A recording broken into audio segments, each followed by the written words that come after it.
जय जगन्नाथ सांग मैंने तीनटा कारण आमको सकाळु सकाळु मार्केट जावाक पड़े गोटे जरूरी काम आम बाहर को जाइलु। प्रथम कारणटा सारिबा परे द्वितीय काम पाद देइथिलु।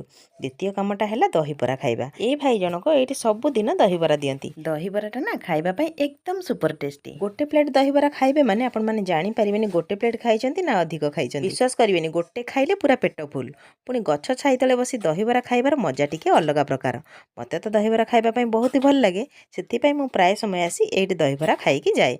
आ तृतीय कामटा कौन आपण माने तो देखिकी जानि पारुथिबे। मु आउ कोन कहिबी। प्रथम कथाटा पूरा सिक्रेट। बाकी यही दुईटा काम पई आमे बजार आसीथिलु। सबु काम सारी घर को आसीगलु। सांगे सांगे सार मटन को कटाकटी करिबारे लागिगले। आ मु लुण हलदी सोरिष तेल पकेइबारे। तापर सार ताको भलसे गोलिया गोली करी किछि समय घोड़ेइकी रखिदेले।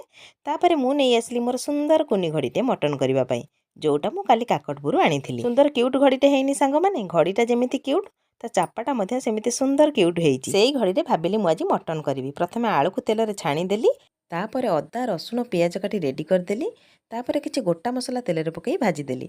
मसला रेडी हो गला। आगर मैरिनेट कर रखिथिबा मटन को सेथिरे पकई देली।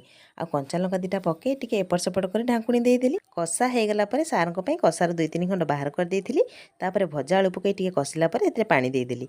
तरकारी हो गला परे टिके गरम मसला पकई फुटई देली। एबे हमर रेडी हो गला मटन तरकारी। मु टिके संदेह रे थिली एते छोट घड़ीरे मटन जागा धरिबो ना नाही, किंतु अति सुंदर भाबे एथिरे मटन आलू सब कषा कषी हेई पारिला। एबे चलंतु खाइबा। मटन टा ना एकदम बढ़िया भाबे सिझी जाइछि। आ टेस्ट मध्य बहुत बढ़िया, पूरा जबरदस्त हेइछि। सब्सक्राइब निश्चिंत करिवे। पुणी देखा नेक्स्ट वर्ष रे। रहिला नमस्कार। जय जगन्नाथ।